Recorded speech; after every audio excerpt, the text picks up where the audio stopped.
In this video, I'm going to show you a beautiful table visualization that classifies the top products in one category and the rest are others. And that acts like a Pareto visualization. If you'd like to fire a few of your customers or a bunch of your products or a few of your employees, then what you would need to be able to make that decision is nothing but Pareto analysis. What is Pareto? Pareto calculations simply tell you that what are the blood-sucking, energy-consuming kind of products or customers that are giving you very little value as compared to the effort that you're putting them in. Before we proceed, a big shout out to Gustav Dudek, who created this original visualization. And if you haven't seen Gustav's work, it's absolutely incredible. He creates these magnificent tables and chart visualizations that you should definitely take a look at on LinkedIn. Well, no further ado, let's go check it out. All right, first things first, let's just take a look at the visual that I have made in Power BI and take a look at how this visual works. You will be stunned. So now I have this visual right here, a couple of slicers up on the top. We have the class, the year, month slicer, and what are the top products that I'd like to select. So we have top 12 products by sales contribution is what I'd like to select. In the table right here, we have contribution. This contribution is nothing but the split, the A-class products, which are falling in the top 12%, and all the others which are falling beyond the top 12%.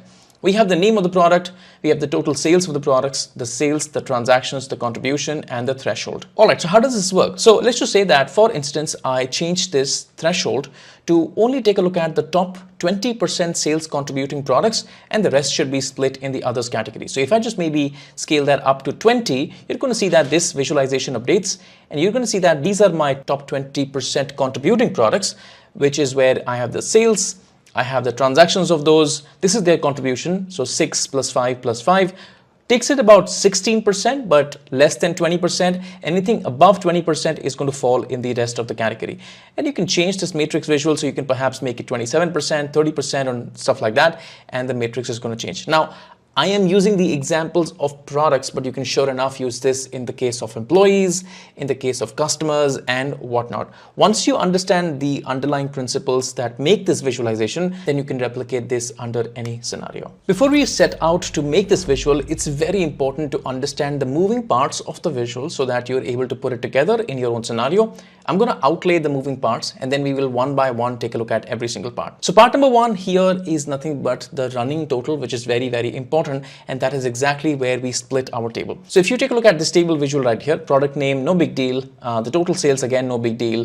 Some other calculations, no big deal. The contribution, also no big deal. But if you actually take a look at this threshold right here, this is nothing but the running total of the contribution. Well, this should have been a percentage, which I will correct in just a bit, but this would have been a running total. So if you take a look, 6% is right here, 6 plus 5 is 11%, that is right here, then another 5%, 16% is right here, so on and so forth. So we need a way to be able to calculate the running total. That is part one of the logic that we need to build. The second is segmentation, or applying the Pareto principle. So what I need is, I need to be able to segment the products that cut off at a certain slicer. So if you just take a look right here, this is where I am limiting the top products. So this is 33%. Anything which is less than or equal to 33%, the top contributing products, is going to be sliced and categorized into one bucket. This is bucket number one, or segment number one, and all the rest of them are going to be then categorized into other. So we need to be able to create this dynamic segmentation of the products. And the final part of this visual is nothing but design and visual effects that make it look like the way it is looking at the moment. So you have a couple of charts right here, you have conditional formatting for the top segment right here, you have the totals being displayed right here. All of that is nothing but design and visual effects. We will also take a look at that as well. All right, before we proceed, let's just take a look at the data model first, try to understand what tables do we have. And I've also chosen to have nearly about 2 odd million rows of data so that you understand that this visual slows down at a few places, and you might want to apply a bunch of filters to make it fast. Nevertheless, please take a look. So sales table right here, standard sales table, nothing that complicated. Your calendar and your products table are there right here. Now I'm going to go ahead and start to create a running total calculation, which is where I have the name of the product and the total sales right here. Let's just take a look at how can we use the window function, which are the new set of functions in DAX, to be able to create a running total. All right, I'm going to start off with this simple measure called the run total and start writing my window function here. What the window function is going to allow me to do is something like a visual level calculation. That means that I first of all sort the products in the descending order, and I start taking a look at the first product right here, and then the second product right here, make a window of 2 products and then sum it up. And then when I'm on the third row, I make a window of 3 products and sum it up, so on and so forth. That is going to be my running total. Nevertheless, please take a look. So I'm right here, I'm going to say something like a window, and I'm going to say, hey, the window is going to start from the first position. So I'll just write 1, and then this is going to be an absolute. So what this 1 in absolute means is that go to the first row, and this is an absolute row. That means the referencing is absolute. Do not move the first row as I move the calculation down. Then I say that, hey, this is going to be up until what? So 2 is going to be nothing but your 0, and this is going to be a relative position. So this simply means that as I move down, this is going to be the current row. And so from the first row, which is fixed, go up till the current row, which is this row. And when you're there in the 5th row, this is going to be fixed, and this is going to be the current row. Then it asks you relation, which is nothing but simply the table that you would like to consider. So I would like to consider all of the products right here. You could have also used the all selected function here, but for now, I'm just using all because I don't believe that the product is going to get filtered. So I'll just say, hey, I would like to have the products table, and from there, I'd like to have the product name, close the bracket, and then it asks you for an order by. Order by simply means that when you're trying to take a running total, would you like to have a particular order in which the running total is going to happen? So the order by is going to be my total sales calculation, so which is nothing but total sales, which is a very standard SumX calculation, units into price, and that's pretty much it. And to be able to make this total sales work, I would need to write the order by keyword, and then I would like to order this in the descending order. The largest sale is going to be considered first, and the smallest sale is going to be considered at the bottom. Now this window gives me a table. Let's just kind of go ahead and just maybe take a look at what is there inside of the table. So I'm just going to maybe go ahead and write the calculate around of that, and I'm going to say that I want to calculate total sales, and the filter on total sales is going to be this particular filter, which is nothing but my window function. All right, let's just go with that and close the bracket, press enter. Let's just take the running total up in the visual, and let's just see what do we get. So in the first row, if I have already sorted this in the descending order, I'm seeing the very number, which is 3821. But as soon as I go in the second row, the window creates a window of 2 numbers, and therefore I see the total of 2 numbers. When I go to the third row, I see the total of 3 numbers. When I go to the fourth row, I see the total of 4 numbers, so on and so forth. This is good to go. The one problem is that I don't need to take a running total of the total sales. However, I need to take the running total of the contribution of every single product. That means what is this value when divided by the total? So if you take a look at this value divided off by the total, which is like far too down below, I can't even go there. But anyways, if this value is divided by the total, what is going to be the contribution percentage? Once I find out that percentage, I want to have the running total of that, because that is where the table is going to be sliced. So my first thing is going to be to write a contribution measure, which I've already done. So this is simply the total sales divided by the sales denominator. And if you want to take a look at the sales denominator measure as well, that is right here. So total sales divided by the remove filters of this, which is going to give me the total, and that is my measure. So if I now drag this contribution off in my visual, I'm going to get the contribution percentage, and now I can just have the run total not refer to the total sales, but instead refer to the contribution percentage. So I can just go ahead in my run total measure. The order by is still going to be basis on the total sales, which is fine. But then the calculation is not going to be my total sales, but this is going to be my contribution. So I can just write my contribution, press enter, and this is nothing but my run total. I can just confirm on that formula, and this is good to go. Now, if you take a look, 2% plus 2% is going to give me 4%, and then 4% plus 2% is going to give me 6%, so on and so forth, and this is working just as fine. All right, we have laid down the groundwork of creating the running total for contribution. Next is the time to split the table into 2 parts, the best performing products and the rest. So if you take a look at the table right now, I have a dummy slicer here, and I'll just tell you how I made the slicer. But before that, once I pick up any value in the slicer, my table should be able to slice. So let's just say that this is at the moment, let's say 15% or 16%. So I would like to be able to slice the first few rows up until 16% in the first category and the rest of the rows in the second category. So there are 2 things important. Obviously the slicer, which is already there. I'll tell you how did I do that. And then we need a dynamic segmentation of the table. That means that this is going to be classified as top or A class products, and this is going to be classified as other products. How do we do that? So let's just take a look at the slicer first. So I'm going to go over to the modeling tab. We have a new parameter. I'm going to create a numeric range to be able to build this kind of slicer. So numeric range, I will give it a name. This is going to be a decimal number. Minimum is going to be 0.1, and this is going to be, the maximum is going to be 1 increment of, let's say, 0.1%, 0.01%, not 0.01%, but 0.01.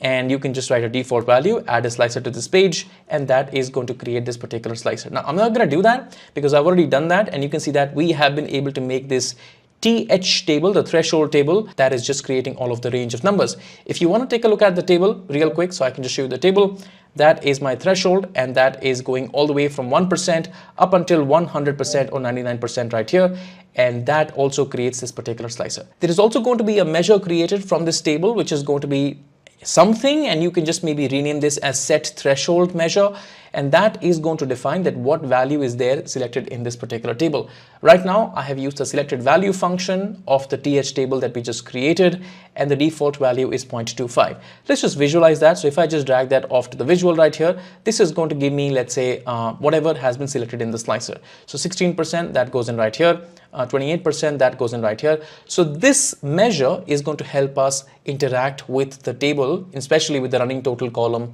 right here. So this is step number 1. Step number 2 is going to be, how do we create that split of the table? That means first few rows combined into one single category and then the rest. To be able to do that, we need to create a pseudo products table. So let me just show you how did I do that. I'm just going to maybe open up that particular table. So I'm just going to call this table as a split category table. And in the split category table, I have taken two values, which is A plus, which is one category, and others, which is the second category. And I have repeated the names of the products across both the categories. So you have selected columns, which is nothing but a formula to grab the product name column of the products table, and that is nothing but my table. So there are two tables here. This is my first table, this is my second table, and across all the A class products we have all the names repeated, and across all the other products also we have all the products names repeated. Now this is going to be related, so if I just go over to the modeling tab right here, in the modeling tab you're going to see that we have the split category related right here. So this is going to be related with the product name. Product name gets linked with product name. Obviously there are duplicates right here, but here the product name is unique. That's fine. And I will make this relationship bidirectional. Since this is just a working table, bidirectional relationships are not going to cause any problem. So that is the work that I have done to be able to make the split category. Now let's just take a look at what changes do we need to make in our visual. So if I just go back to the visual, in the product name right here, it is not going to come off from the products table. Now it is going to come off from this particular table, which is right here. The product name is going to come right here. If you take the product name right here, this table, because of the bidirectional relationship, has the ability to filter the products, and the products has the ability to filter any sales value, and so on and so forth. This is going to work just okay. So if I just go here and change the product name, so I just go right here, I will cancel this out and I will add two columns, which is going to be my contribution column, which is the A plus and others, and I'm also going to add the product name column, and that appears right here, which I can just obviously expand. Now the one thing which is happening is that my calculations have broken out because running total is not really working fine, the contribution is not working fine. Let's just correct those measures as well. So if I just go ahead and take a look at my contribution calculation, I was removing the filters of the product and the product name. However, we have the filter now coming in from the split category table, and that's the filter that I need to remove. So I will perhaps just remove the split category product name filter and just then press enter, and this should fix my contribution calculation, and that is good to go. Now I'm going to fix my running total, and instead of having all by the products and the product name, I'm going to have all by the product, the split category table and the product name, and then press enter, and this should also fix my running total. At the moment the visual doesn't help that much because all that we have done is we have fixed the calculations, but we have the same products appearing twice in two categories. One is the A plus category, if I just minimize that, and the same products are then appearing once again in the others category as well. This is not what I want.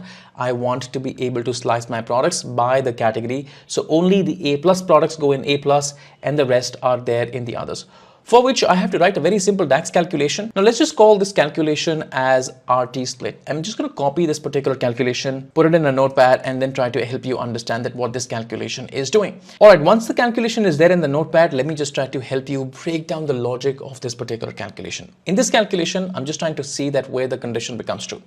My first condition is that I would like to take a look at that, hey, why don't you take a look, what is the selected value? Is that A plus or is that others? Let's just say that currently we are working in the A plus category, which is this particular category. Then I say that just check is the contribution running total, which is this particular column, is less than equal to the threshold value or not. Right now my threshold value is set to 9%, so it's going to check that is the running total becoming less than or equal to 9% or not. So this is, let's say, 9%. Is this less than 9%? Yes. Less than 9%? Yes. Less than 9%? Yes. Less than 9%? Yes. And all of these 4 rows are then going to be retained, and in return I'm just returning this contribution running total. That means these 4 values are then going to be returned right here, and the rest of the table is going to be blank. Now then I check that if this is others and the same logic, but this time is going to be greater than, is the contribution running total more than the running total or not, which is this value. If that is the case, then all the values are going to be then displayed in the others category, which is OTH. And that is how this calculation runs. Let's just take a look at the effect of this calculation on the visual. So if I just go ahead and drag the RT split into my calculation, what you're going to see is the first few rows are going to return the running total, which is right here. So the running total is returned for the first few rows right here. And if I just go ahead and take a look at the others, in the others, the first few rows are missing, which are the first few rows which were meeting the threshold, and the rest rows are returned right here.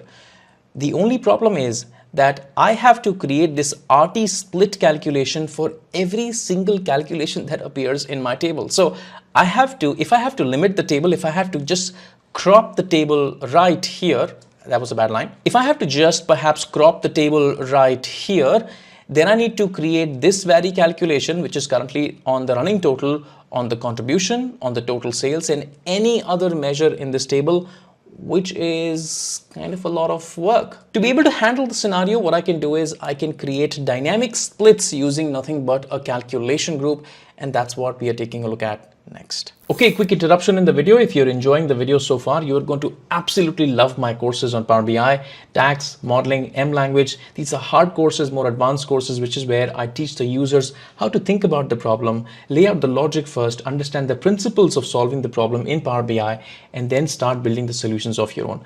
Once you understand how the underlying principle or fundamental works, you'll then be able to take the same concept and even apply that to your own problems in Power BI. Hundreds of students have joined the courses and they have benefited a lot. I'm going to leave a link to the course in the description of the video, and you should definitely take a look at that. All right, let's just start where we left. We were trying to create a calculation group, and here is the logic for the calculation group. So in the calculation group, I want to say something like this. The logic remains the same. I want to check for the same conditions. I want to check for the A plus category and where the threshold is being broken. And again, I want to check the others category and the values outside of the threshold. But instead of limiting the answer to one particular calculation, which is our RT split, the nothing but the contribution at the moment, I do not want the contribution. I want whatever calculation. So instead of returning this, I would return maybe total sales or contribution or transactions or whatever that value is, whatever the value is in the matrix visual. So instead of having the contribution run total right here, I'm going to write something like selected measure that, and I'm just going to copy this particular calculation and I'm just going to maybe paste that right here. That means if this condition is true, then whatever calculation, if this condition is true, then whatever calculation. And this is nothing but the logic, the foundational logic of my calculation group. Now let's just go ahead in Power BI and set up the calculation group. So I'm just going to go over to the modeling tab right here. In the modeling tab, I will set up a calculation group. Now calculation groups are native to Power BI, and that is awesome. So in the home tab, I have something called as a calculation group, and you can create a calculated item within that. I've already done that. I'm going to show you the logic that I have used over there. So right here is the calculation group, and I've created a calculation item called metrics. That's the name, and that is my calculation. So it's the very same calculation that I just showed you in the notepad. Very same thing. Here is the A check and the threshold check. Here is the others check and the threshold check. In case this check is meeting, just do the selected value. In case this check is meeting, just do the selected value. There are a couple of in scope and other items as well, which I will just explain to you in a second. But for now, this is my core logic, and let's just proceed with that. Now, with that laid out, I'm just going to go over to the visual right here. In the second screen, which is a dynamic split screen, I will go ahead and start to work my magic out. So what I'm going to do is I am going to go ahead in the filters, And in the filters for this particular visual, I will get the calculation group. So that is nothing but my calculation group. And in the calculation group, that's my metrics, which is currently unchecked. As soon as I check it, you're going to see that the effect of the calculation group comes into play. And now you're going to see that only 9% of the products are going to categorized in one category and the rest are clubbed in others. So if I just scroll up on the top, you're going to see that we have the first 4 products right here and the rest of the products are categorized into others. And we do not have to write that RT total measure for every single calculation that goes into here. Let's just test it out.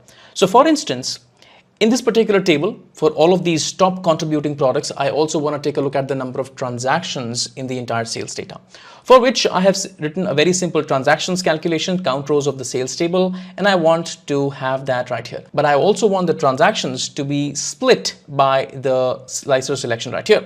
So I just take the transactions, put that right here. Now this is going to run the same logic. Are you a top contributing category or not? That's one. And is the running total matching the threshold, which is this particular value or not? So if that is less than 9%, that is going to club it into one single category. And we see all the transactions up until there because we used the selected measure application. So, and the rest are right here. This is absolutely fantastic. Now, at this moment, the table is quite slow because we are working on 2 million plus records of data. But if you apply a bunch of filters here, this is going to become relatively faster. The final section, design and visual effects, some calculations, some visual effects, you can have fun. So if you take a look at the final produced visual, there are 2 things which are interesting in this. So one is this particular totals row, which shows you the total of all of these products and how many products are there. That is one. And the second is obviously the conditional formatting, which is also dynamic. If I happen to change this slicer selection to, let's say, 25% or 26%, this is going to again update the number of the total sales value and also how many products are there in here. That is nice. Now, natively in Power BI, you do not have the ability to control the row level subtotal. You can do that in a very specific way, but you cannot natively using the UI of Power BI control the total. So let's just see how can we do that. So I'm just going to go ahead and open up the dynamics total page right here and show you how that is done. That is just a trickery. You can have fun. So this total cannot be controlled. We know that. So what we're going to do is we're going to write a custom calculation. And what the calculation is going to give us is going to give us the name of the product or the total. Let me show you how, like a little glimpse of it. So let's just say that you have the name of the product A, product B, product C, product D, and product E. As soon as you get to the total level, you're going to write a very customized calculation, which is the calculation that you just saw, the total sales, the count of the products, and all of that. That is what I want to do if you are in the totals row. If you're not, then just give me the name of the product. But how do I do that? That is the reason why I made a few changes in my calculation group, which I did not explain to you earlier. Let's just take a look at the calculation group. So that is my calculation group. So I'm saying that, hey, why don't you take a look that if the product name is there in the selection or not. Let me just kind of copy this particular code. So Control C on that. All right, let's just evaluate this particular code in the context of the visual. So all I'm saying is that why don't you take a look, is the product name is in the scope or not? That means currently, where are you working? Are you working in this scope? Are you working in this scope? Which scope are you working in? If you're working in this particular scope, then I would want the standard calculation to run, which is your standard calculation. But if you're not working in this scope, then I want a special calculation to run. So if I happen to just do anything here, which is not in the name of the product, the scope right here, if the scope is right here, then let's just see what happens. Let's just go ahead and in our calculation group, make that slight change. So if I just go back right here, and if I change the scope right here and I just happen to say, hey, I want to write the word hello, you're going to see that for every single calculation, I would have written the word hello in the total. And that is hello, hello, hello. Now, obviously, I don't really want to do hello. I want to do the customized calculation. And the customized calculation is not going to be for total sales for contribution, but only one single measure. And the name of the measure is going to be some measure that I decide. So let's just maybe remove it for now. So I'm just going to go back right now and I'm just going to remove it. And I'm going to say that the name of the measure is going to be nothing but the product name measure, which I have already created. So I check on that. And that is nothing but my visual, and in which I will just drag my top product measure, which the product name measure, which is right here. Now, if I just drag the product name measure, you're going to see that we have the product name displayed as the way it is, but at the total level, we have nothing but the total sales of the top 5 products and the 5 products, which is nothing but the count. Now, this visual doesn't make sense at the moment because we have the name of the product here, we have the name of the product here as well. What good does it do? So we're going to modify this visual. So for the first thing that I'm going to do is I'm going to keep the context, but I will just collapse the kind of column. So if I just keep collapsing the column and make the width as 0, you're going to see that this particular column disappears. Now I can just go ahead and place my product name measure all the way up on the top. So this seems like a filter context. But hey, this is not the filter context. The filter context is contribution and the product name, which was just hidden. Now, if you're all curious and you want to take a look at the product name calculation, I'm going to show that to you. So if you just take a look at the top product So if you want to take a look at the product name calculation, that goes something like this. So yes, it's a lengthy calculation. It's a lengthy calculation primarily because I want to display the total sales right here and the 5 products. So essentially in the calculation, what I'm trying to do is I'm trying to make this summary table with the contribution and the product name. And this table is then filtering my sales and then finding out what's the sales of that, what's the 5 products of that. And that's essentially what is happening. If you don't really know how to work with the totals, and if you want to understand this calculation a little better, I will highly recommend that you take a look at my totals video, which is how do you fix totals, and you should be able to understand this particular calculation. But pretty standard stuff, nothing that complicated. You can just take a look at this calculation and this just works well. The second part is conditional formatting, and conditional formatting is very simple. All that I will do is, hey, why don't you take a look?